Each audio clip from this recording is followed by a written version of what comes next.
Assalamualaikum warahmatullahi wabarakatuh. Nama saya Asnadi Adaha, saya mahasiswa Politeknik Negeri Samarinda, jurusan Akuntansi, program studi S1 Keuangan dan Perbankan, kelas 5 BKP. Saya akan mereview kembali materi kuliah aspek hukum dalam bisnis bab 1, yaitu pengantar ilmu hukum. Langsung saja. Apa itu hukum? Manusia dalam kesehariannya, baik sadar maupun tidak sadar, akan selalu berhadapan dengan yang namanya hukum. Karena pada dasarnya manusia telah ada dan diakui sebagai subjek hukum sejak dalam kandungan. Contohnya apa? Yaitu hak untuk hidup. Jika ada yang melanggar hak tersebut, maka hukum akan menindaknya. Definisi hukum yang dapat berlaku secara menyeluruh atau dapat memuaskan semua pihak saat ini belum ada. Mengapa? Karena masalah yang dicakup oleh hukum ini sendiri sangatlah luas, sehingga masing-masing orang hanya dapat mendefinisikan berdasarkan sudut pandangnya masing-masing.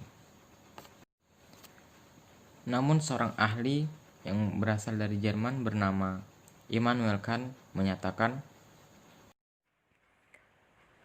Noch suchen die Juristen eine Definition zu ihrem Begriff von Recht, yang artinya bahwa sama saja para sarjana mencari definisi tentang hukum.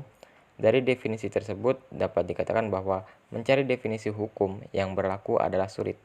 Kebanyakan sarjana menyatakan hukum adalah sekumpulan asas, kaidah, atau peraturan. Dari mana asal mula hukum? hukum bermula dari kodrat manusia sebagai makhluk sosial, yaitu makhluk yang ingin selalu bersama dan berkumpul dengan manusia lainnya. Seorang ahli dari Yunani bernama Aristoteles menyatakan bahwa manusia adalah zoon politokon, makhluk yang selalu ingin berkumpul dengan manusia lainnya. Berikut gambaran tentang sejarah hukum. Ini gambaran tentang sejarah hukum. Manusia sebagai makhluk yang politikon, yang ingin berkumpul kemudian memiliki kehidupan bersama atau yang disebut dengan masyarakat. Di dalam masyarakat tersebut terdapat kepentingan dari masing-masing individu yang berbeda, yang akhirnya menimbulkan perpecahan atau pertikaian, dan kemudian timbullah norma atau kaidah. Kemudian dari norma selanjutnya terbentuknya hukum. Dari yang pertama, norma-norma kehidupan terbagi atas dua, yaitu norma non-hukum dan norma hukum. Norma non-hukum ini terbagi atas dua, yaitu norma kepercayaan atau ajaran-ajaran agama, dan norma kesusilaan, yaitu segala sesuatu yang menjadi pedoman setiap orang dalam bersikap dan bertindak. Dari hal tersebut tentunya akan menghasilkan tujuan akhir, yaitu mengatur aspek kehidupan pribadi dan juga mengatur kehidupan antar pribadi. Pembidangan ilmu hukum. Pembidangan ilmu hukum. Yang pertama, hukum publik, yaitu hukum yang mengatur hubungan antara negara dengan warga negara dengan menitik beratkan kepada kepentingan umum. Contohnya hukum pajak. Kemudian yang kedua ada hukum privat, yaitu hukum yang mengatur hubungan antara orang yang sah dengan orang yang lainnya dengan menitik beratkan kepada kepentingan perorangan. Contoh hukum perdata dan juga hukum dagang. Yang ketiga yaitu gabungan privat dan publik.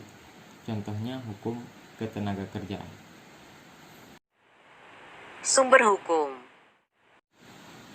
Sumber hukum terbagi atas dua, yaitu hukum material, yaitu sumber hukum yang dapat ditinjau dari berbagai segi sejarah, ekonomi, filsafat, kemasyarakatan, dan lain-lain. Sumber hukum formal, yaitu peraturan perundang-undangan, kebiasaan, keputusan hakim, traktat. Yang traktat ini adalah perjanjian internasional antar negara. Demikianlah review materi bab 1 pengantar ilmu hukum, materi kuliah aspek hukum dalam bisnis. Kurang lebihnya mohon maaf. Terima kasih sudah menonton. Wassalamualaikum warahmatullahi wabarakatuh.